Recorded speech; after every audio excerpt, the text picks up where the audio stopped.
Welcome to This Week in Common Sense starring Paul Jacob. My name is Timothy Virkala, and my job here is to help Paul collect his thoughts about what he wrote this week on thisiscommonsense.org. Now, every day on thisiscommonsense.org, a number of other things are there besides Paul's writings. We have, for instance, thoughts of the day. Today's thought was from Junior Samples. I don't know nothing, but I suspect a lot of things. That's become my recent motto, and it's nice to see it up there with a more handsome figure like Junior Samples. Mary Wollstonecraft, Frederick Bastiat, Jack Parr, they're all there. But this isn't the time for Frederick Bastiat or Mary Wollstonecraft or Jack Parr. This is the time for Paul Jacob.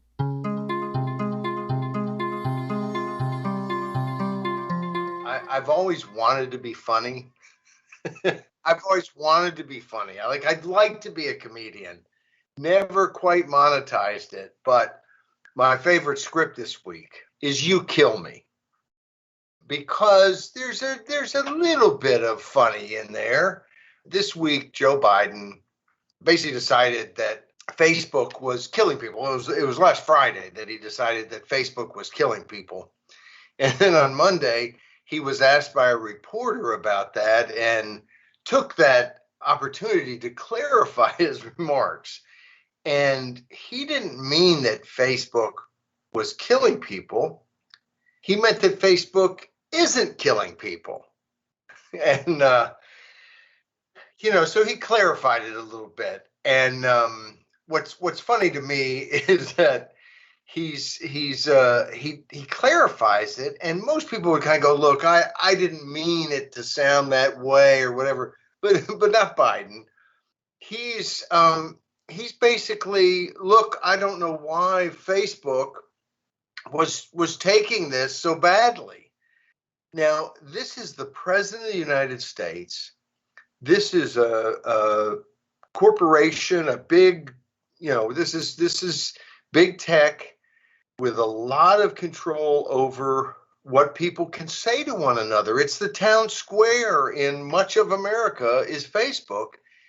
And the president of the United States says they're killing people and then allows that to just sit there for days and then says, oh, shucks, I meant Facebook isn't killing people. Well, which is it? And what he's saying is by allowing people to say things on Facebook that aren't true, except that it turns out, we all know this because, if you're reading Common Sense, you could hardly dodge all the stuff about the Wuhan lab. Well, we know that during the last year, you weren't allowed to talk about the lab leak because it was a conspiracy, because it was disinformation, it was lies, except it wasn't. And anyone who has any concept of the scope of history knows that if you allow the government to decide what is truth and what is not truth, you don't have free speech. You have the right to say what the government tells you can say. And those are big differences. And when you think about, I read a lot of stuff that about China and so many of the different problems they have. The government will come out there and make some statement, and it's just it's all gaslighting. It's all ridiculous, and everybody, they know they're lying. Everybody listening knows they're lying, and that's the type of society you have if the government gets to determine what truth is, and you don't get debated. And here's the other thing: you don't find cures for diseases. You don't find new information to help people because everybody's shut up. What the biggest problem with this whole virus is that during the crucial, and they may not be in the crucial first weeks, but the crucial first weeks of us knowing anything was going on in China, we were lied to. The Chinese government basically shut up doctors who were trying to warn people and said there was no problem, and got the WHO to repeat their lines. Not Pete Townsend and Roger Daltrey, not that WHO. They're actually a pretty decent group. But the World Health Organization, which has been basically in bed with China during this whole thing until very, very recently, and we'll get to that with some of the other scripts. But Joe Biden decided to use ridiculous language and then kind of acts like, oh, I don't know why Facebook got their nose out of joint. Well, this is highly outrageous behavior by a president of the United States, and running around saying people are killing people.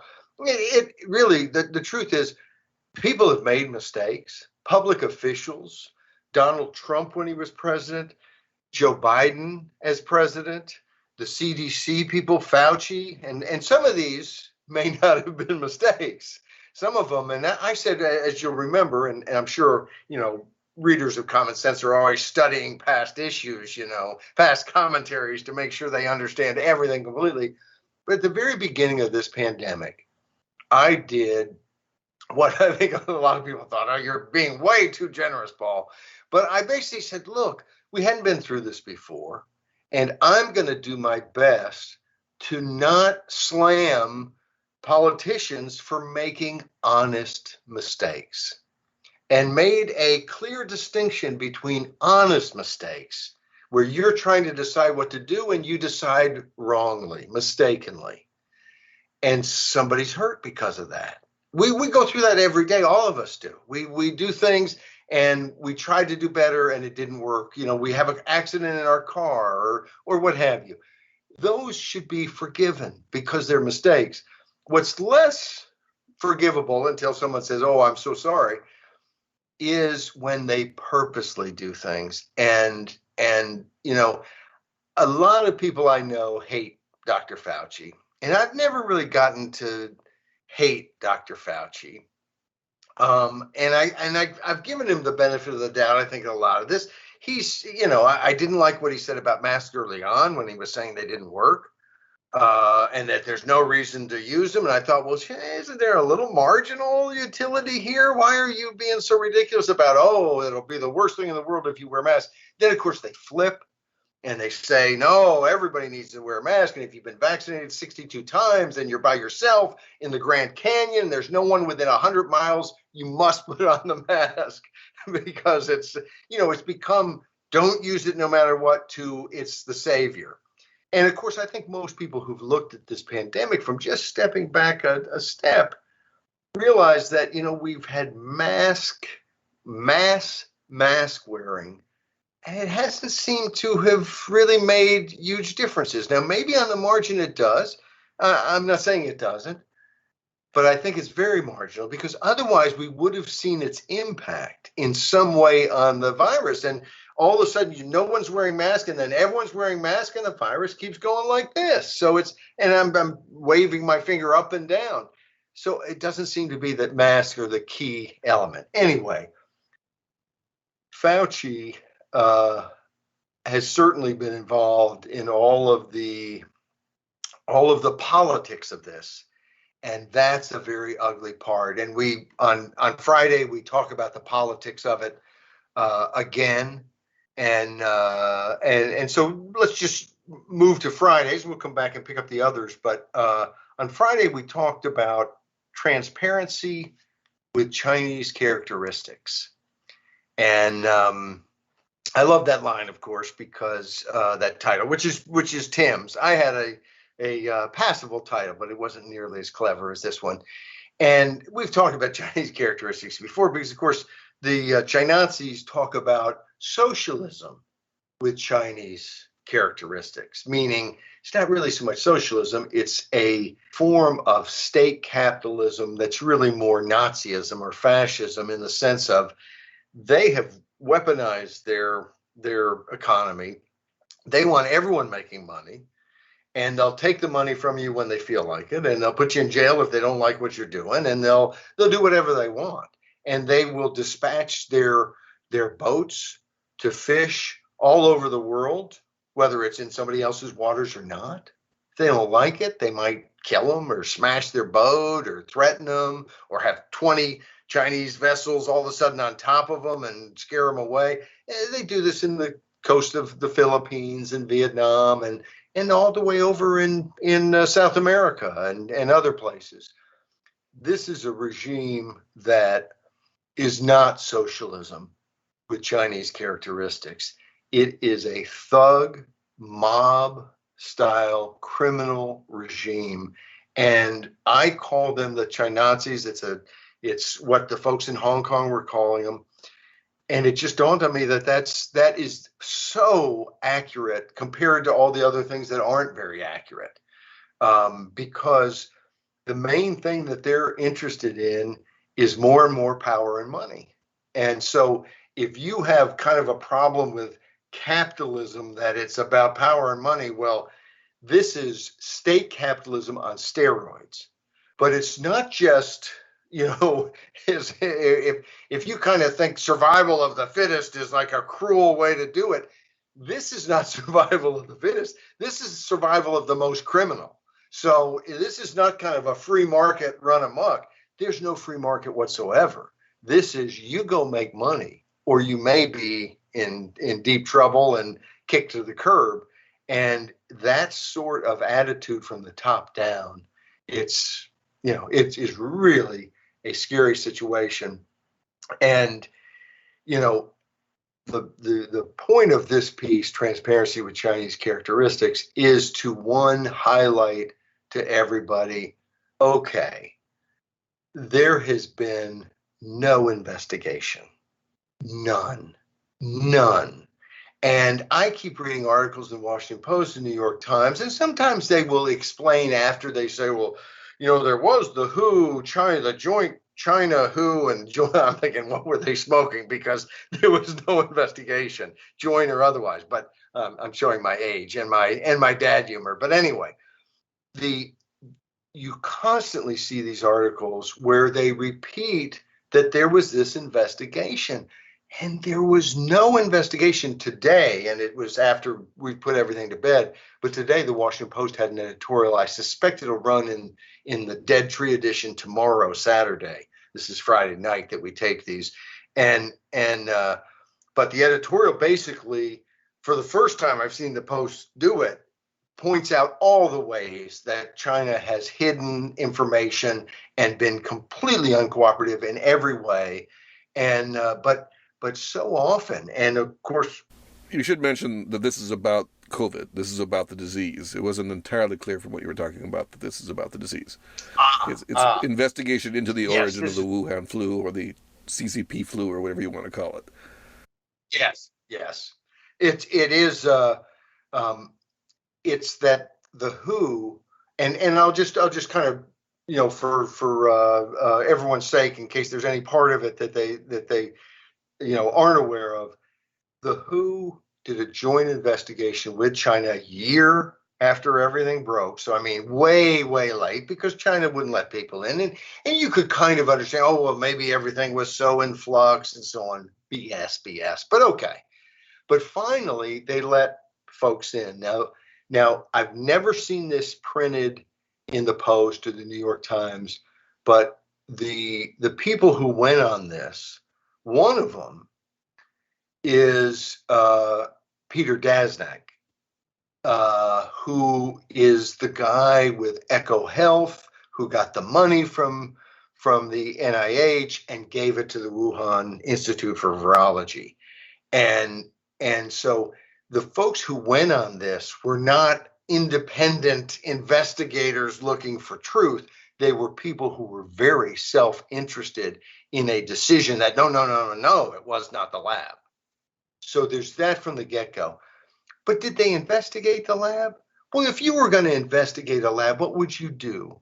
Would you go there and have people walk you around the building and maybe give a speech or whatever? No, because this isn't a dog and pony show. It's an investigation. So you'd expect some forensic, look at different things. You would interview people who had been part of it. You'd be looking.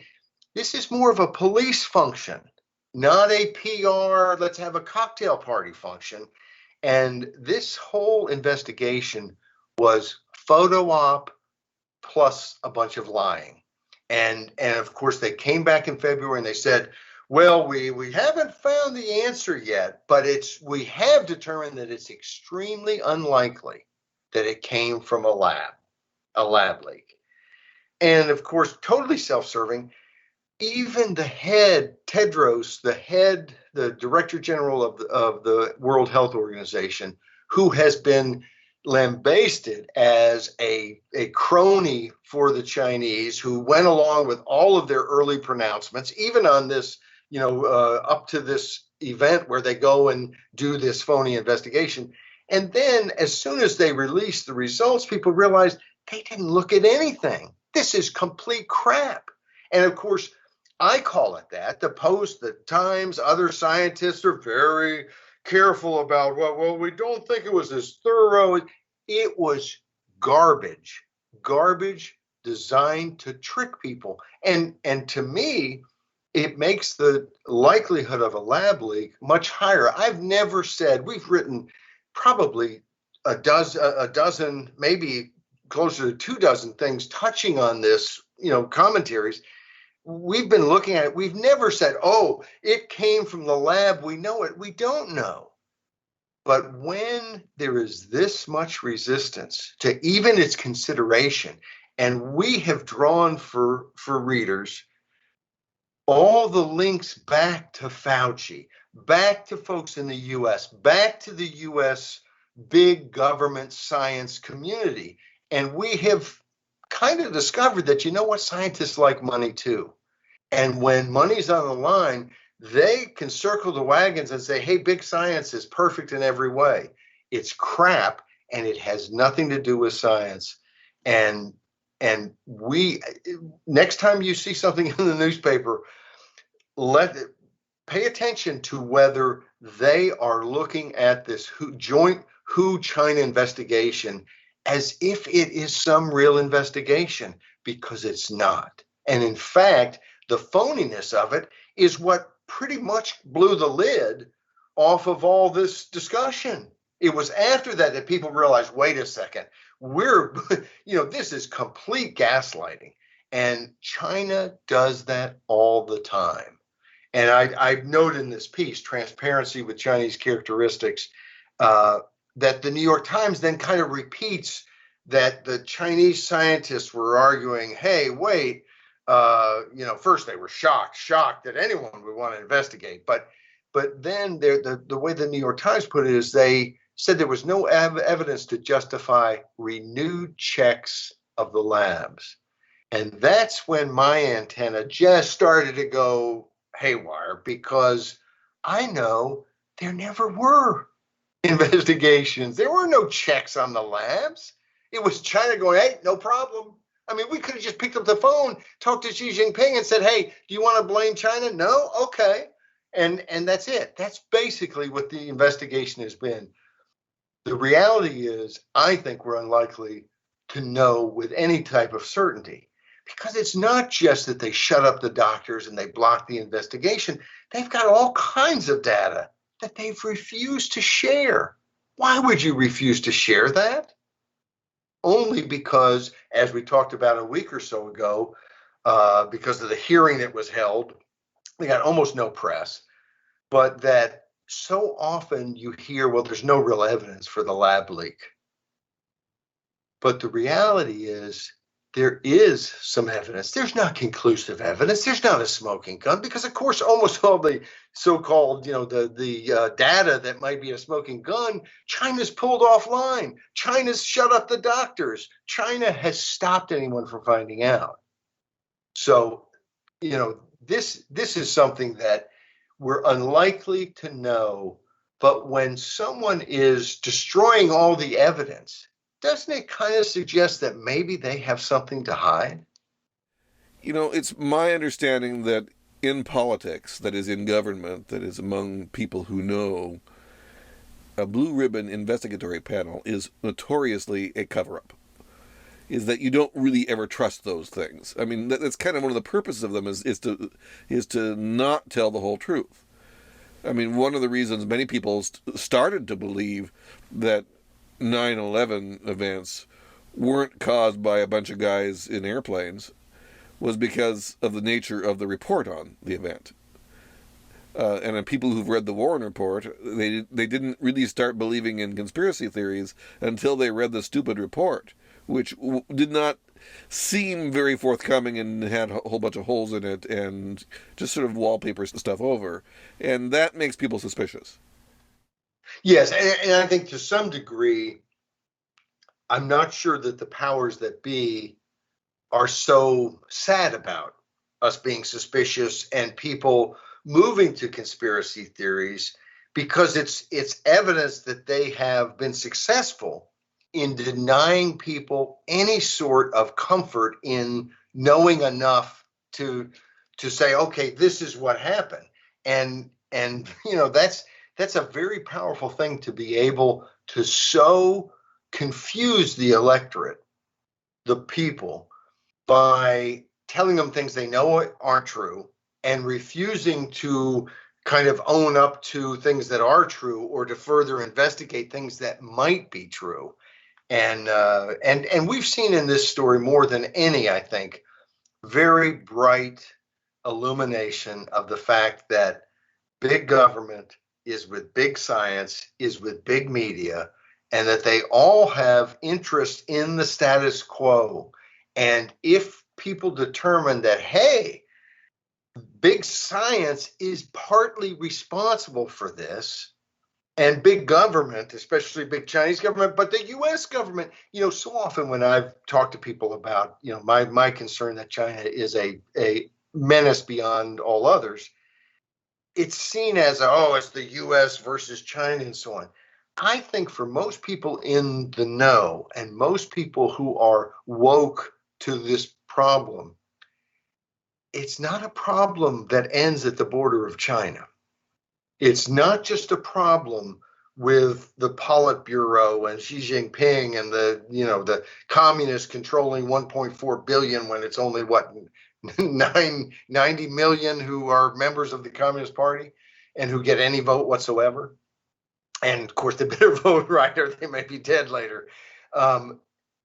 This problem of government having all kinds of power in terms of surveilling and knowing about us, and then being able to control what we can find out. And I mean, this is Orwellian, nightmarish stuff, and it is not just a problem because the Chinazis are doing it. It's a problem because we can see Edward Snowden, who's the poster right here. Love him, hate him, I love him. I love him because he confirms something critically important, that our government is breaking the law and just ripping up our Fourth Amendment rights and treating us as Big Brother would treat Winston Smith in 1984. That is a serious problem. I see the Chinese regime as the number one danger in the world. And I see people involved in the USA as probably the number two problem in the world, because they would like our free society, which, the level it's free or whatever, but we're striving, and most of us want it to be free. They don't. They want it to be safe. They want it to be, and of course, what did Ben Franklin say? Those who will give up freedom for security deserve neither. And the truth is, it doesn't matter what they deserve, because history is so clear that you get neither. No one has ever successfully traded their freedom for security. And so that we have a world in which there's this huge threat in China and to all of Asia from there.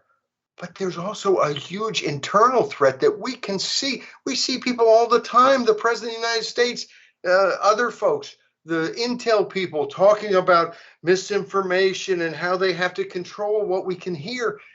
It's like we're lab rats and we just picked up, we can understand English, and they're talking about us, and they're not talking nicely. So this, we now should recognize that any coverage of this that doesn't make it clear that China has been a 110% bad actor is BS coverage. And of course, the only reason that now they're starting to come out with it, as we pointed out regularly, is because their narrative, designed to not blame China, but to blame Donald Trump, has already played out. They've got Trump out of the White House. And so now they can blame China a little bit, and increasingly more as people realize what's going on. But this is, I think, the most serious issue over the last year or so, and it'll be interesting to see what else we can learn from it. But we already know we're sort of behind enemy lines. That our media is not our friend; they're our enemies. And when you lie to me, you're the enemy. And you may think you're doing it for my own good, may have just a heart of gold. You're my enemy if you're lying to me, especially if you're charging me money to tell me the truth and then lying to me. That's even worse. Big science that's going to save us. We just need to follow the science. No, we can't. If it's the scientists, we can't follow them.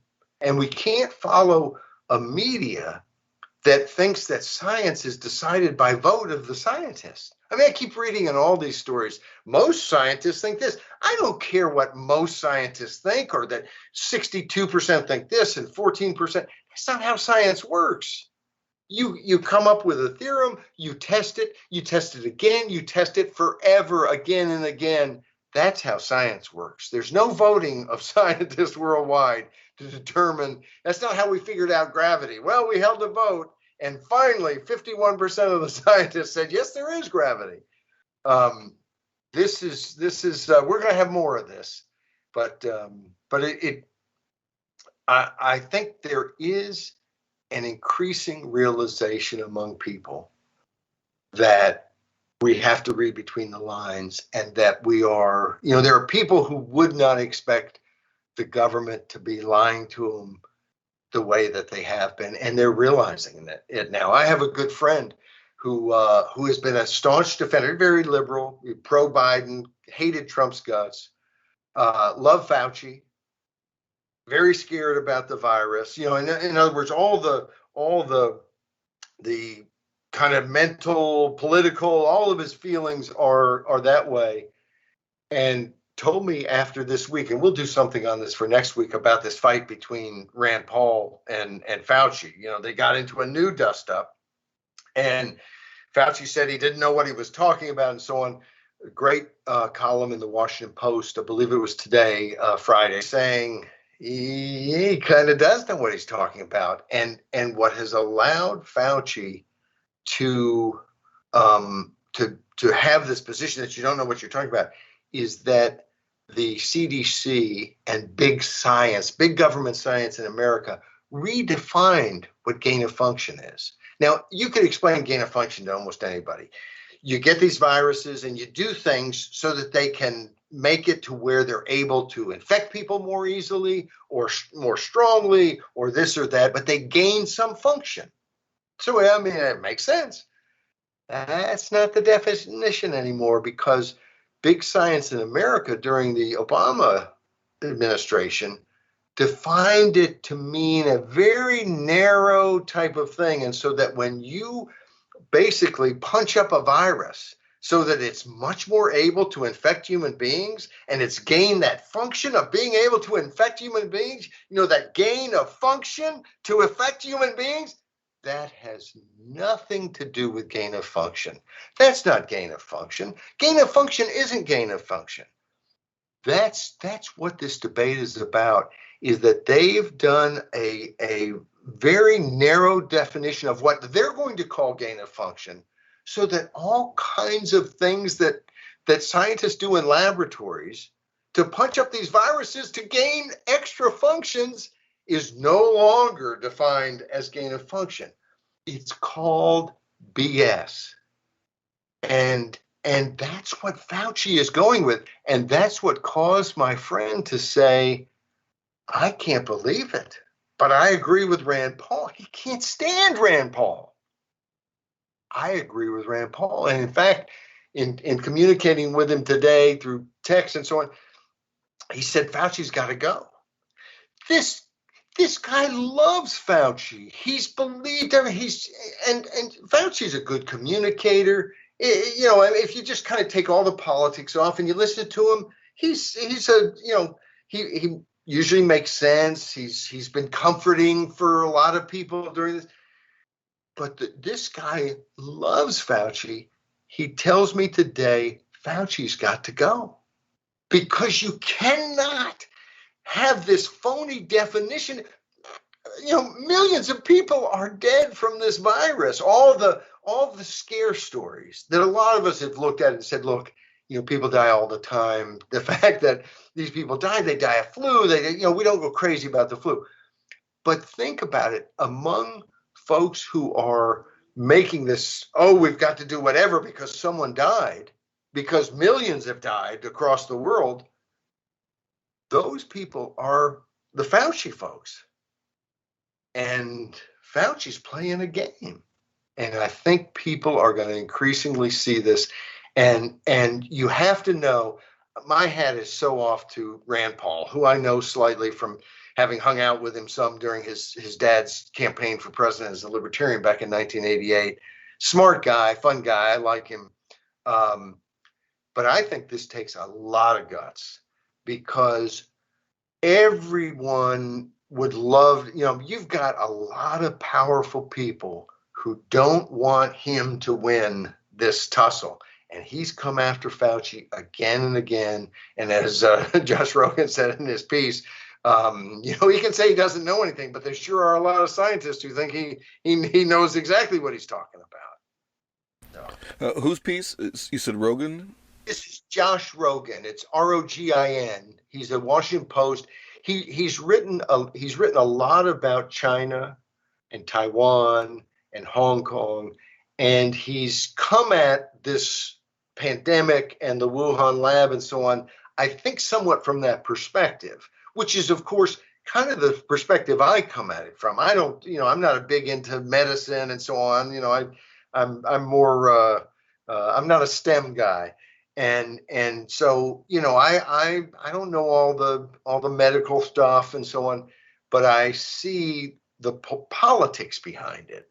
And I think he has seen the same thing. And so his coverage of this has been so much more hard hitting than the Washington Post overall. In fact, night and day, although there's an editorial, and maybe I just mentioned this, but if not, in case I didn't, there's now an editorial where the Washington Post has come out. I think it's going to be in tomorrow's paper. It's online already. But where they've said, China's getting more and more dishonest about this. Well, no, they started out totally 100% dishonest, and they've stuck to 100% dishonest. But the Post is having either they're waking up to it, or they're having to at least speak to it, because increasingly people are waking up to it. You've written about Rogan before, in other contexts, about China, yes, but not about the Wuhan flu. Yes. Yeah, he was very good, I think, in looking at Trump's policies as apart from Trump on China. And not that he was always pro everything that Trump was doing, but just he seemed to be able to separate his view on Trump from the actual facts and of what the policies were and so on. And it's been interesting to see him transition from Trump to Biden, because he's been, I think, kind of an honest broker, which is what you'd like, in terms of looking at what Biden's done and what Trump has done and how their policies have been largely the same. I mean, he's one of the people who's pointed out that, they can Biden can beat up Trump, and he's changed a lot of his policies on different things. But when it comes to China and Taiwan, Biden has pretty much kept all the Trump policies, which I think is important, because we basically, after Tiananmen Square, it's if you look at U.S. policy, it's almost like Tiananmen Square was a party that the CCP threw for the U.S. to say how much they like us. Because after Tiananmen Square, it seemed like all of a sudden they got whatever they wanted. It's mind-boggling that was 1989. Bill Clinton is elected in 1992. And in 93, they're getting most favored nation status, and they're being added to what is it? It's not the World Trade Commission, is it? Or World Trade Organization, WTO. And they're getting everything they want. And really, throughout the Biden administration, there was no pushback on anything they did. So, Do you mean the Obama administration? yes, what did I say? You said the Biden administration. Oh, well, it was the Obama Biden. But I'll tell you, Biden's been much better on foreign policy thus far than Obama. And that's both, I think, in terms of standing up to China, but also in terms of being willing to leave Afghanistan. And look, when Afghanistan, we're on a tangent here, obviously, but Afghanistan is going to fall apart. It's been falling apart. We've been holding it together. If we leave, it's going to fall apart, and there's no one to hold it together. And there's a piece about how they're doing more airstrikes and different things. But this is, we're throwing good money after bad, and it's horrible that the Taliban will come back. But the U.S. cannot occupy every hamlet and village in the entire world to keep bad guys away. We do have to kind of prioritize things. And nothing, I mean, we could be in Afghanistan another 10 years or 50 or 100 or 7,000 years, and there's no progress being made. So I wish the people there the best, but I don't think, I mean, the truth is, even with us there, even with our whole military footprint there, there were times where the Taliban's controlled over half the country, and there doesn't seem to be any way to stop them. The only way you stop a band of lunatics like that is if they don't have any public support. You notice that when we liberated France or Germany or some different places, there was not a whole lot of resistance to us because they wanted us there. In Afghanistan, there's tremendous resistance. And, anyway, I do think Biden has Obama's foreign policy would have been better had it been more directed by Joe Biden. And I'm not, trust me, I'm not a big Joe Biden fan. Even on foreign policy, I'm not a big Biden fan. I just think that Obama was kind of the worst of all possible worlds. Like Syria. I didn't want to go into Syria or bomb Syria or do anything else. But when the president of the United States says, if you cross this red line, then you're going to get it. And then they cross the red line and you go, oh, Congress, can I? Should I? And then who bailed him out? If people remember, it was the evil Putin who came in and said, well, I think we can develop something where we can negotiate and get to a better place. And Putin comes in as the peacemaker. The right thing to do was not to draw the line in the first place. Because if you draw lines, you have to stand behind them. If you draw lines and don't stand behind them, you're kind of sending a signal that even when I bluster now, don't be too worried because I won't do anything about it. That's just basic human interaction. That's no sophisticated thing. And then, of course, that same Obama overthrows Gaddafi in Libya with no seeming plan to do anything beyond that. Not that they would have had some great plan to rebuild. Nation building has not been our strong suit or anyone's ever in the history of mankind. So, but Obama was kind of the worst of both worlds in that way. Show weakness and then still use the military to destabilize regimes and create a bunch of havoc. So speaking of havoc, maybe we should go to the better havoc being had, which we're hoping for havoc in Cuba and embargo socialism. And this is I think I had always thought that the embargo was kind of a complete embargo. And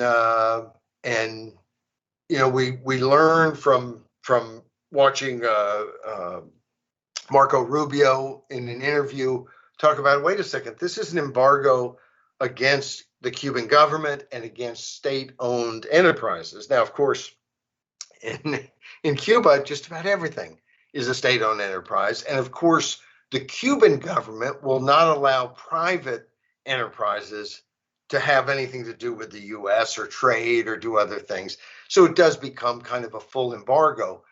But it does start to make you realize that this is, someone is using force here. And on the U.S. side, the government is using force to say you cannot trade with the Cuban government or with, state-run enterprises in Cuba. We can argue whether that's something that should be. I think it, for most of us, and some libertarians will say, well, never should the government be able to tell you couldn't trade with someone. But I think during World War II, it kind of makes sense to people to say, we probably shouldn't be shipping technology to Imperial Japan or to Hitler and the Nazis.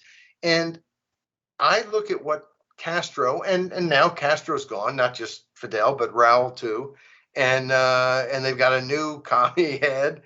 They're a vicious regime where people have no freedom, and I think we should recognize that the same way that we should recognize it in China. Now, Cuba's a lot less of a threat, even as close as they are, because they're poor and not able to, project power outside of their border. China is not weak; they're not poor, and they are able to project power all over the globe. So it's a different thing. But making that sort of judgment seems to me to be a legitimate judgment to make. I look at, what's it been? This is before we were born, Tim, or right as we were being born, 59, 60, that the embargo, and basically it's hard to argue it's worked. But one of the points I make in this piece is that you see the Cuban people waving American flags. They know who it is who's fighting their enemy, their government, and that's the US. And I remember being on the streets of Hong Kong. I was there for about 36 hours, but long enough to get into a march, long enough to get tear gassed and all kinds of things. But I remember how many flags they had. They had US flags all over that march. They had Canadian flags all over that march. I saw a couple of Taiwanese flags. I'm sure the butchers of Beijing didn't like that any. And I kind of thought, well, that seems like a mistake to be showing the US flag. But of course, in their calculations, they know they're not changing the minds of Xi Jinping and the Chinazis to kind of, we were going to take away all your freedoms, but now you're so persuasive that we're not going to. They're trying to reach an American audience and a Canadian audience, and they see these countries and they know that these countries have some level of freedom that they desperately want. And so I have to say it's moving. I have spent most of my life criticizing the US government, and it has deserved every bit of that criticism, probably more. I've criticized it a lot on foreign policy, but I'll tell you what, to sit and talk to people in Hong Kong or in Taiwan, they're very thankful that the United States of America exists, and not because they love our baseball or they do, but because we have freedom. That's what they want. They don't want to be like Americans. They just want to have the same freedom so that they can be like themselves. And it's you realize these folks are absolutely grateful that the United States of America is around, because if it wasn't, they would be just consumed by evil. So the same is true in Cuba, obviously, that they like Americans. They want to be more like America. And it's interesting, It's maybe the reverse of Afghanistan. I have a feeling that we could stay there 50 years, 100 years, and the second we left, it would be gone. And I think the same is true that the moment that the Cuban Communist government doesn't have its foot on the neck of the people and its gun pointed to their head, they're going to be overthrown. The people there do not like it. They read through the lines. Every time in these countries that they get any chance for freedom, you see the outpouring of support for it. And we all want the same things. It would be wonderful to see Cuba return to some level of freedom. And I think it's a lot more possible because one of the things we've discussed, we haven't really ever written anything about it. Can't write about everything, but is this kind of big, the Superman, the big brother of socialism. I'm going to forget his name in Venezuela. Boy, that's wonderful to be able to forget his name. Hugo Chavez, Castro, Mao. These are the super leaders and the cult of kind of this omnipotent leader.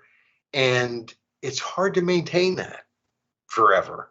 And I think it's going to be very tough for Cuba to remain communist through just brute force alone. And so hopefully we're going to see some flowering of freedom in Cuba soon.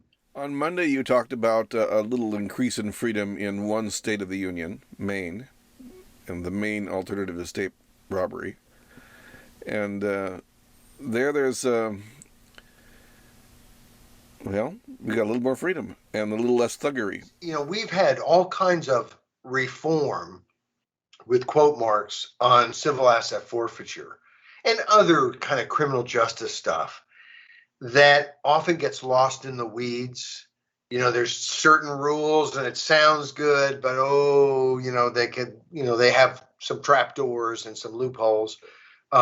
We've seen civil asset forfeiture reform that's been pretty effective, that has just limited, they can't use civil asset forfeiture unless it's over a certain amount, because they're always saying, we're doing this to go after the kingpin, the drug kingpins and so on.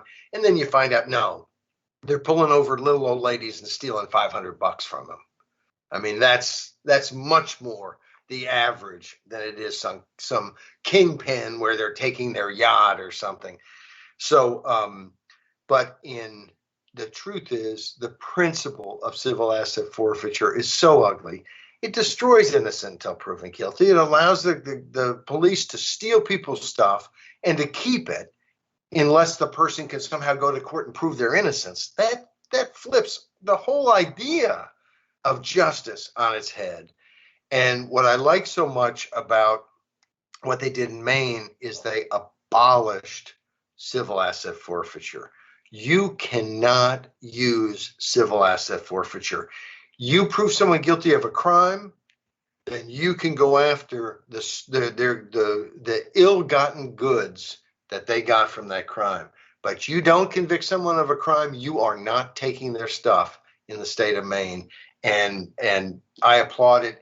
It also was very heartening because Billy Bob Falkingham, who's a state rep from Winter Harbor, Maine, was the sponsor of this bill. And he's a buddy of mine. I haven't known him very long, for a few years, but he's got lots of good legislation. We made a point of saying that he's got a right to farm amendment to the state constitution that I think is a pretty good pro-freedom, protect the right to farm in the Constitution. And that's going to be on the ballot in 2022 in Maine, which I think is great. And then he's also got a voter ID bill that's very good that has been blocked in the legislature that he may do as an initiative. But it's someone who cares about these issues very much in the kind of the Ron Paul tradition as far as his policies and ideologically, and just a real good guy and a working guy. He works as a lobsterman, And he's got kind of a sense of what working people are going through, which in Congress is almost unheard of, but even in state legislatures I think is not. There's not as much knowledge about what's really going on in the economy as there should be. So hats off to Billy Bob and to the state of Maine. It's now one of 3 states, I believe. One of them I was going to say I didn't know one, but I did know one, and now I've forgotten the one. But anyway, there are now 3 states that have completely abolished civil asset forfeiture, and we need all 50 states. The other commentary this week, and I think I'll let people go read it because I don't think I can really add a whole lot to it. It really it interests me. I think it's fascinating. I think it's exciting. It's it demonstrates both the wonders of what the future could be, and so often we look at the wonders of technology and we look at how fearful it can make us if that technology is in the wrong hands. But the power of man's mind is about a person. Now, the person's name is T5. That's not their real name, but because they're involved in this research, they aren't releasing their actual name. And in the research, their little name is T5. But this is a person who had a serious accident, paralyzed almost entirely through their body. And of course, they can't, we have so much technology that they could use, except they can't move their hands, they can't speak, they can't, they're just in a terrible situation. And now they are able to speak. A chip in the brain, a tremendous amount of work between these people who are trying to be able to communicate and scientists who are trying to help them communicate, doctors. Beautiful story, and links to more information on it. But it's exciting to think of what we can do to help each other, to empower people. And so, as much as a lot of the technology scares me because it's in the hands of tyrants, technology is a wonderful thing. And the fact that we can use it to allow people who are in a terrible situation to get into a situation in which there's joy and there's communication and there's love, and it's a wonderful thing. So I was going to just tee it up and let you go there. I've told you half the story now, but anyway, probably more than half. But it is I think worth reading. The Power of Man's Mind, and there's links to more information. Very good. That is a week. I guess the 3rd week of July, 2021. Yes. And it's interesting. It's funny. Some weeks you go through and, there's a new story that comes up. I'm always thinking, well, we're going to do this and this. And, sometimes I'm not thinking that. Sometimes I'm thinking, what are we going to do? But a lot of times I have a couple ideas. And then other weeks I don't really. And you never know. Some of those weeks turn out just fine. But I've got about 3 pieces already in mind for next week. So if I'm not too lazy this weekend, we'll get a head start. But there's a lot happening, and the beauty of this for me is that I am so pessimistic about the powers that be, the establishment, from big government science to big government to big media. But the public, and I'm not just talking about libertarians, I'm not just talking about conservatives, the public is so much better. And if we can have real conversations, and if we can, have real information, I think the public is moving in a more free direction. I think there's more support for things like initiative and referendum, for reforms of government, than there ever has been. Now, the rub is we've got to get those implemented. We've got to do things. And politics is a tough business. It's almost always, two steps forward, one step back, and that's if it's not one step forward and two steps back. But I'm excited by the fact that, and I think we talked about this some last week. This one hearing that we were talking about, where a bunch of scientists talking about these issues, and it got no coverage. But it just dawned on me that, there are just too many people in a free society who are smart, who are knowledgeable, and who are not going to shut up. And our goal in this program is to find those people and give them megaphones, and find the people who care, you people listening, and let's get together and learn more and do something about it. Thank you for joining Paul Jacob and me for This Week in Common Sense. Every weekend, we wrap up the big stories from the previous week that have appeared on thisiscommonsense.org, the website that Paul Jacob has been producing since 1999. The podcast can be found through the usual podcatchers and is hosted on SoundCloud. You can always find this and the video version at thisiscommonsense.org. Thank you.